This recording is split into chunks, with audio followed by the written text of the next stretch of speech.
गरीब किसान है जो फल और सब्जियां उगाकर अपना खानदान पालता है। वो अपने बगीचे में गोबर और बाकी नामियाती खाद का इस्तेमाल करता था, जिससे उसकी उगाई बहुत सी चीजें ताज़ा होती हैं और सभी ग्राहक उससे ही फल और सब्जियां खरीदते हैं। अरे दिवाकर बाबू, ये पपीते कैसे दिए? 50 रुपए में है। 2 पपीता दे दीजिए। ये लीजिए 100 रुपए। दिवाकर के पास ग्राहकों की कमी नहीं है, पर उसी के बगल में ठेला लगाए बैठे भैरव के पास दिन में 1-2 ग्राहक ही आते हैं, क्योंकि भैरव फल और सब्जियां उगाने के लिए रासायनिक खाद का इस्तेमाल करता है, जिससे उसकी उगाई चीजें अच्छी नहीं होती और उसकी आमदनी भी कम होती है, और इसी वजह से वो दिवाकर से जलता है। इसका जल्द ही कुछ करना पड़ेगा, नहीं तो ये मेरा पूरा कारोबार चौपट कर देगा। भैरव कुछ सोचने लगता है। बहुत सोचने के बाद भैरव के दिमाग में एक आइडिया आता है। वो दिवाकर को फंसाने की साजिश करता है। सुनो दिवाकर भाई, तुम्हें पता है सरकार ने किसानों को सरकारी बीज देने की बात कही है। अरे ये तुमने बहुत अच्छी खबर सुनाई है।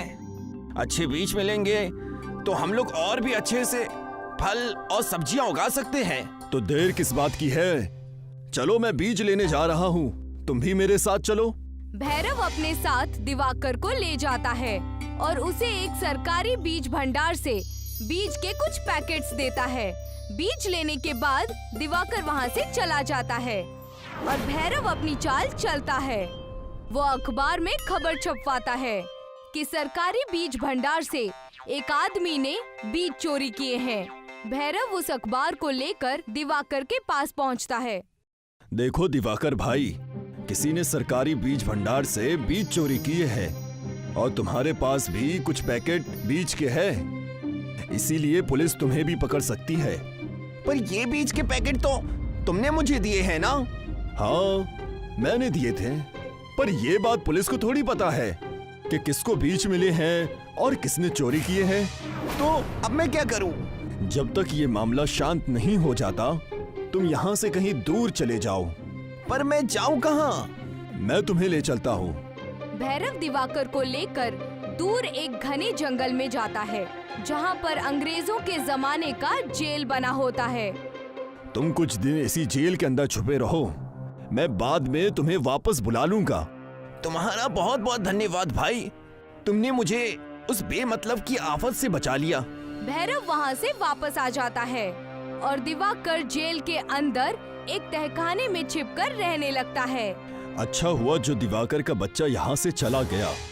अब लोगों के पास मेरी फल सब्जियाँ खरीदने के अलावा कोई दूसरा रास्ता नहीं होगा।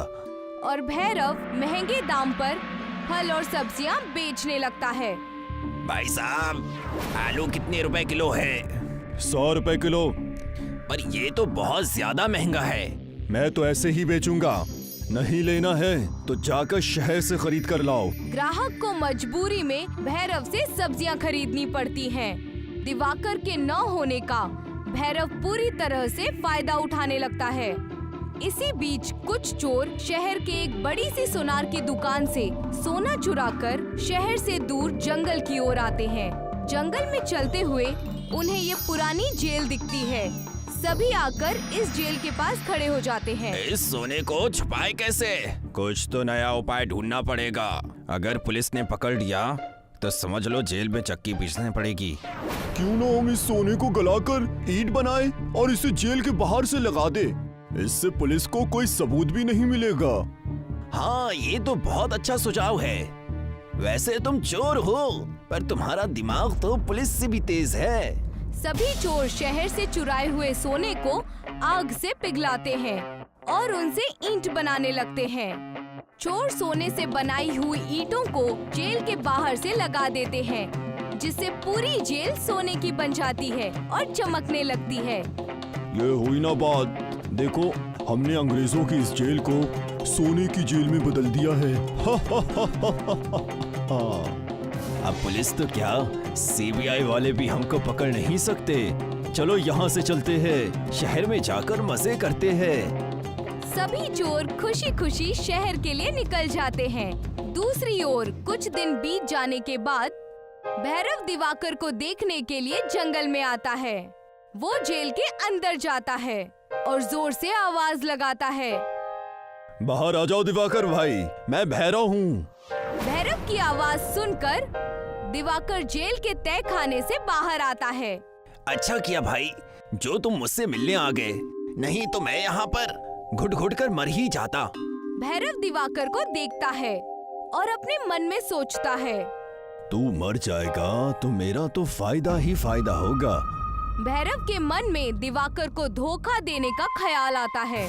वो दिवाकर से कहता है, अरे भाई क्यों मरने की बात कर रहे हो? अगर तुम्हारा दम घुट रहा है तो चलो मैं तुम्हें नदी के पास ले चलता हूँ। वहाँ पर कुछ देर ताज़ी हवा पर बैठते हैं और वैसे भी तुमसे कुछ बात करनी है। दिवाकर और भैरव जैसे ही जाने के लिए मुड़ते हैं तभी वहाँ से एक सोने की ईंट नीचे गिर जाती है, जिसकी आवाज सुनकर ये दोनों रुक जाते हैं। भैरव देखता है कि ईंट बहुत चमकदार है। वो पास जाता है और ईंट को उठाता है। ये तो सोने की ईंट है। भैरव जेल की ओर नजर घुमाता है तो देखता है पूरी जेल सोने के ईंटों से बनी है। ये देखकर भैरव बेहद खुश हो जाता है। उसको खुश होता हुआ देख दिवाकर उससे पूछता है, क्या हुआ भाई, तुम बहुत खुश नजर आ रहे हो। भैरव ईंट को पीछे छुपाते हुए हड़बड़ी में कहता है, कुछ नहीं, तुम जाओ यहाँ से। आपने तो कहा कि हम दोनों नदी के किनारे ताज़ी हवा में जाएंगे और आप मुझसे कुछ बात करना चाहते हो। मैं ये कह रहा था कि पुलिस ने उस चोर को पकड़ लिया है जिसने बीज भंडार में सरकारी बीज चुराया था। अब तुम्हें कोई खतरा नहीं है। जाओ, तुम अपने घर जा सकते हो। ये तो तुमने दिल खुश करने वाली खबर सुना दी। चलो घर चलते हैं। नहीं, मुझे थोड़ा काम है। तुम चलो, मैं बाद में आता हूँ। ठीक है, तुम अपना काम खत्म करके आओ, मैं जा रहा हूँ। दिवाकर खुशी खुशी अपने घर के लिए निकल जाता है। दूसरी ओर सोने के ईंटों से बने जेल को देखकर भैरव खुशी से पागल हो जाता है। मेरी तो लॉटरी लग गई। कहाँ 50 रुपए की सब्जियां बेचनी पड़ती थी और अब करोड़ों का सोना मेरे हाथ लग गया है। भैरव जेल की दीवारों पर लगी सोने के ईंटों को निकालने लगता है और पास में पड़े एक थैले में सोने के ईंट भरने लगता है। तभी शहर से सारे चोर वापस आ जाते हैं। अच्छा बेटा, हमने ये सोना तुम्हारे लिए चुराया है। कौन हो तुम? हमारा सामान चुराते हो और हमसे ही पूछते हो कौन हो तुम?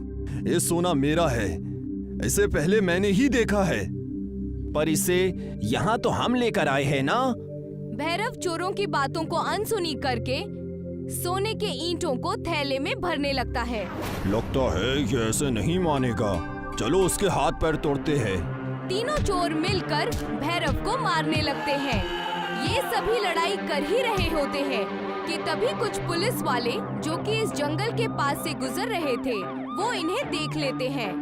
वो देखो, वहाँ पर कुछ लोग लड़ाई कर रहे हैं। चलो जल्दी चलो। इंस्पेक्टर सोने की जेल के पास आ जाता है। बाप रे, इतना सारा सोना! ये सोना हमारा है, हमने इसे शहर से चुराया है। अच्छा, तो शहर में जो सोने की चोरी हुई है तो वो तुमने चुराया है। हवलदार, इन सबको गिरफ्तार कर लो। इंस्पेक्टर साहब, मैं चोर नहीं हूँ। अगर चोर नहीं हो तो ये सोना थैले में भरकर कहाँ ले जा रहे थे? इंस्पेक्टर सभी चोरों को और भैरव को जेल में बंद कर देता है और सारा सोना ले जाकर शहर में उस सोनार को वापस कर देता है जिसकी दुकान से ये सोना चोरी हुआ होता है। दूसरी तरफ दिवाकर मेहनत करके अपने खेतों में फल सब्जियां उगाता है और अपनी जिंदगी खुशी खुशी बिताने लगता है। योगी और नीतू का सब्जियों का बगीचा था। दोनों मिलकर सब्जियां उगाया करते थे और फिर बाजार में ये सब्जियां फरोख्त किया करते थे। सब्जियां, ताजी ताजी सब्जियां, आलू, गोभी, मटर, टमाटर, ताजे ताजे। आलू 15 रुपए किलो, मटर 30। उनकी ताजी सब्जियों की बाजार में अच्छी मांग थी। कुछ ही देर में उनकी सारी सब्जियां खत्म हो जाया करती थी और वो लोग घर लौट जाया करते थे। घर पे उनकी बेटी रानी उनका इंतजार किया करती थी। रानी बीमार थी, इसलिए वो ज्यादा से ज्यादा वक्त आराम ही किया करती थी। अम्मी, अब्बू, मैं आपका ही इंतजार कर रही थी। आप मेरे लिए पकोड़े लाए हैं क्या? नहीं बेटा, आज बाजार में पकोड़े वाला आया ही नहीं। तुम्हारे लिए पकौड़े तो नहीं लाए, लेकिन ये देखो। वाह, आम! रानी को तली हुई चीजें बेहद पसंद थी, लेकिन वो चीजें उसके लिए जहर थी। रानी के दिल में छेद था और उसके ऑपरेशन के लिए ही उसके वालिदैन इतनी मेहनत कर रहे थे और हर रोज की कमाई से वो लोग ज्यादातर पैसे अलग कर दिया करते थे। आपको क्या लगता है, कब तक हम पैसे जमा कर पाएंगे? मालूम नहीं, लेकिन हम कोशिश करते रहेंगे। रानी, योगी और नीतू की जान थी। वो किसी भी हालत में बस रानी को ठीक करना चाहते थे। रोज सुबह 5 बजे दोनों खेतों के लिए निकल पड़ते थे। सुबह 9 बजे तक खेतों का सारा काम निपटा कर बाजार के लिए रवाना हो जाते थे और यहाँ बाजार में घंटों कड़ी धूप में खड़े रहकर सारी सब्जियां बेचा करते थे। एक रोज की बात है, नीतू और योगी खेतों में काम कर रहे थे। क्या तुम आज तन्हा बाजार जा पाओगी? चली तो मैं जाऊंगी, लेकिन आप कहाँ जा रहे हैं? गर्मियां आने वाली हैं और गर्मियों में नींबू की काफी मांग होती है, इसलिए मुझे नींबू के पौधे खरीदने हैं। वैसे भी बाजार में नींबू के दाम में इजाफा हो रहा है। हाँ, जरूर जाइए। हमें कैसे भी करके जल्दी से जल्दी ऑपरेशन के लिए पैसे जमा करने हैं। हाँ। नीतू सारी सब्जियां लेकर बाजार के लिए निकल गई और योगी नींबू के पौधे खरीदने निकल पड़ा। योगी एक पौधों की नर्सरी में पहुंचा। जी फरमाइए। मुझे नींबू के पौधे चाहिए। भाईजान, एक भी पौधे नहीं हैं, सारे फरोख्त हो गए। ठीक है। योगी दूसरी नर्सरी में गया। नींबू के पौधे हैं क्या? नहीं भाई, सारे खत्म हो गए। ठीक है। योगी कई और नर्सरी में गया, उसे कहीं भी नींबू के पौधे नहीं मिले। अरे अब क्या करूं?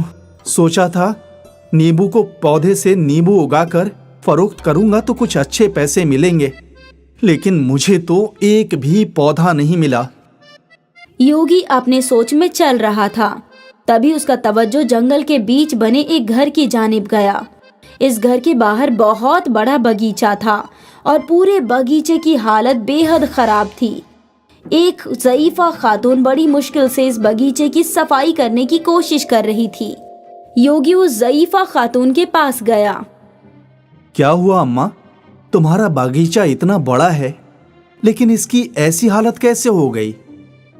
अब क्या बताऊं बेटा, मेरे पास बड़ा बगीचा तो है, लेकिन इसकी देखभाल करने वाला कोई नहीं है। देख मेरी हालत, मैं ज़ईफा भला कैसे इतना काम तन्हा कर सकती हूँ। कोई बात नहीं अम्मा, मैं तुम्हारे बागीचे को साफ कर देता हूँ। और योगी बगीचे की सफाई में लग गया। उसने जंगल के पौधे काटे, मुरझाए हुए पौधों को निकाला और सारे पौधों की मिट्टी की अच्छे से सफाई की। सारे पौधों में पानी डाला। अम्मा, अब लग रहा है ना ये बागीचा बिल्कुल साफ सुथरा। तेरे हाथों में तो जादू है बेटा। अम्मा, मैं भी तो किसान ही हूँ, मेरी भी सब्जियों का बागीचा है। अच्छा है। ठीक है अम्मा, अब इजाजत दीजिए। अरे रुक रुक बेटा। ज़ईफा खातून अपने घर में गई और एक पोटली उसने योगी के हाथ में रख दी। ये क्या है? नींबू के बीज है। तुझे नींबू उगाने हैं ना? जा, इन्हें ले जा और अपने बगीचे में बो दे। आपको कैसे इल्म हुआ कि मुझे नींबू उगाने हैं? मुझे सब इल्म है। मैंने धूप में अपने बाल सफेद नहीं किए हैं।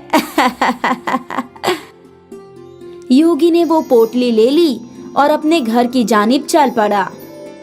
योगी घर पहुंचा तो नीतू कब्ल ही पहुंच चुकी थी। बड़ी देर लग गई आपको? और नींबू के पौधे कहाँ हैं? किसी भी नर्सरी में नींबू के पौधे नहीं मिले। घर लौट रहा था तो जंगल में एक घर नजर आया जिसके बाहर एक बड़ा बागीचा था। एक ज़ईफ़ा खातून तन्हा बगीचा साफ कर रही थी, तो मैंने उनकी मदद कर दी और उसी में देरी हो गई। ठीक है। और ये देखो, उस ज़ईफ़ा खातून ने मुझे नींबू के बीज दिए हैं। मालूम नहीं उन्हें कैसे इल्म हुआ कि मुझे नींबू उगाने हैं। अजीब है। खैर छोड़िए, कम से कम हम इन बीजों को बो देते हैं। इस बरस नहीं तो अगले बरस नींबू के पौधों पर नींबू आ ही जाएंगे। हाँ, वो भी है। अगली सुबह योगी ने कुछ गड्ढे किए और उसमें नींबू के बीज डाल दिए और गड्ढों में मिट्टी भर दी। नीतू, जरा इन्हें भी पानी डालो। हाँ आई। नीतू ने जैसे ही उस जगह पर पानी डाला तो उन बीजों से फौरन पौधे उगने लगे। दोनों हैरान हो गए और पौधा उगते ही उन पौधों पर नींबू लटकने लगे। लेकिन ये नींबू अलग थे। नींबू कुछ ज्यादा ही चमक रहे थे। इतने चमकदार नींबू! योगी ने एक नींबू तोड़ा तो वो हैरान हो गया। वो नींबू सोने का था। नीतू, ये तो सोने का है। सोने का नींबू! सारे पौधे पर सोने के नींबू उगे हुए थे।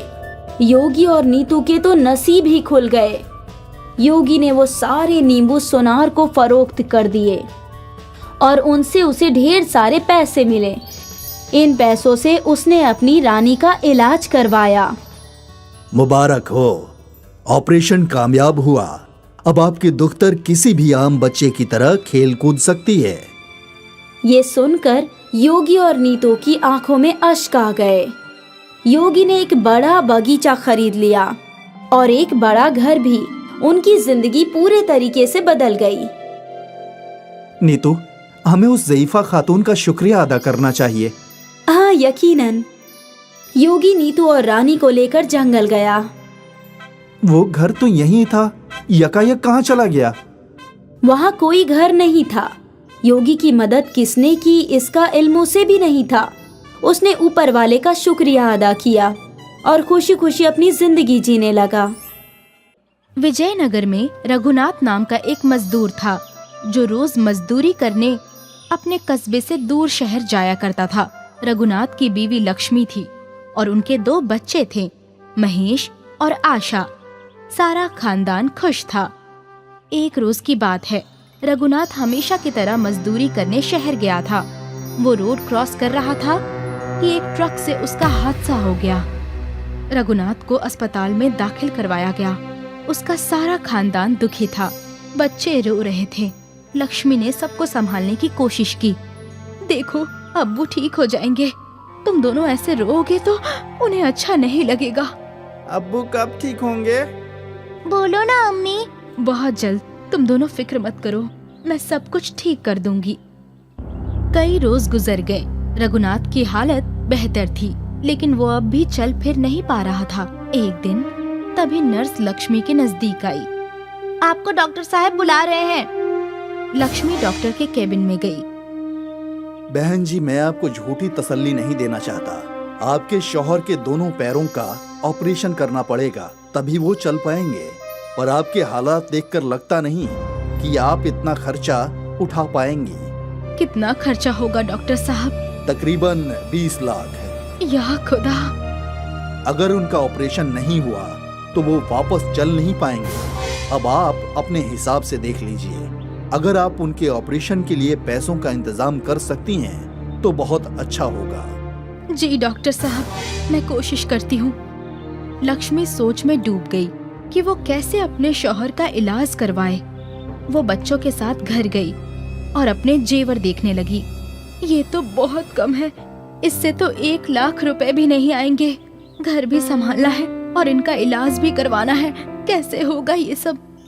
लक्ष्मी अपने जेवर देख ही रही थी कि उसके दोनों बच्चे उसके पास आए। अम्मी, क्या तुम ये मंगलसूत्र और कंगन बेच दोगी? और कोई रास्ता नहीं सूझ रहा है बेटा। अम्मी, अगर हम सब मिलकर पैसे कमाए तो? कैसे? आप बहुत अच्छी इडली बनाती हो अम्मी। अगर हम लोग इडली का ठेला डाल दे तो? वो तो हम कर सकते हैं, पर क्या उससे इतने सारे पैसे जमा होंगे? 20 लाख?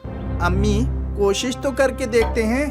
ऊपर वाले ने चाहा तो जल्द से जल्द पैसे जमा हो जाएंगे और अब्बू का इलाज भी हो जाएगा।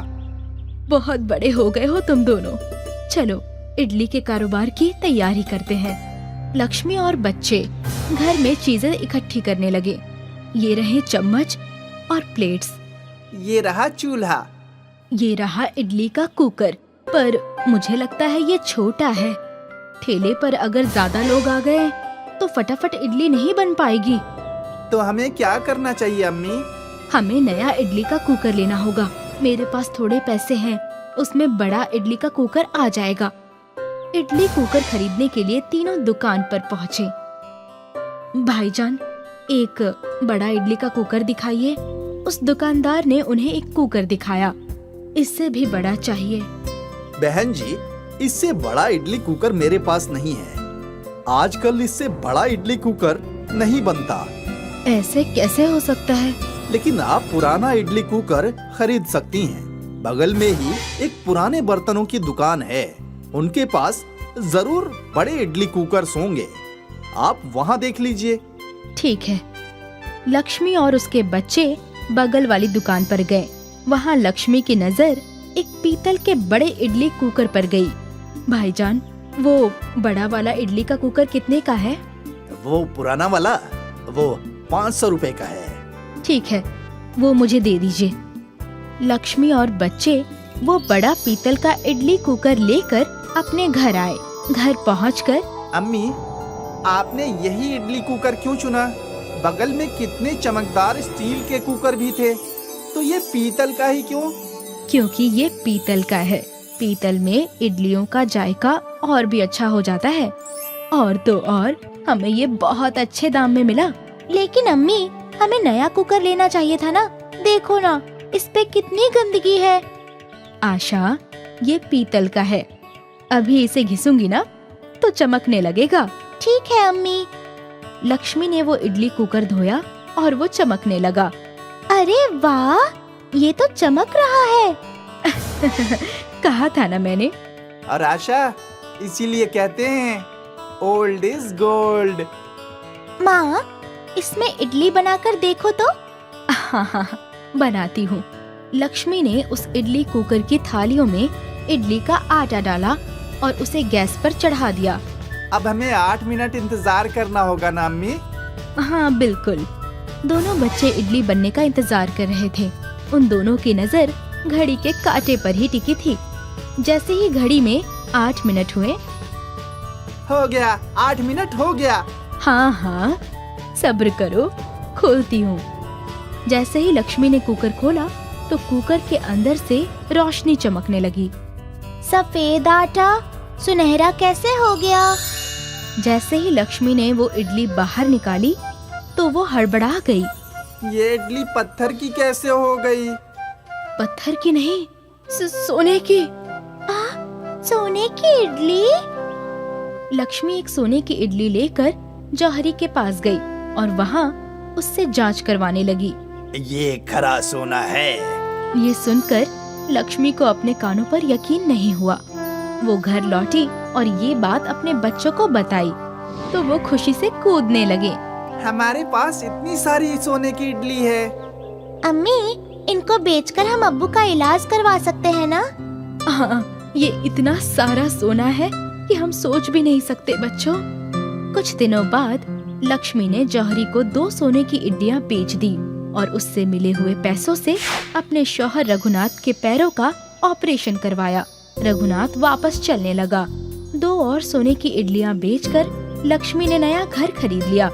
रघुनाथ और उसका खानदान नए घर में हंसी खुशी रहने लगे। आज भी वो इडली का कुकर लक्ष्मी के पास ही है, लेकिन वापस उसने कभी सोने की इडली नहीं बनाई। अम्मी, क्या हम वापस सोने की इडलियां नहीं बनाएंगे? नहीं, क्योंकि ऊपर वाले ने हमें जितना दिया है वो हमारे लिए काफी है।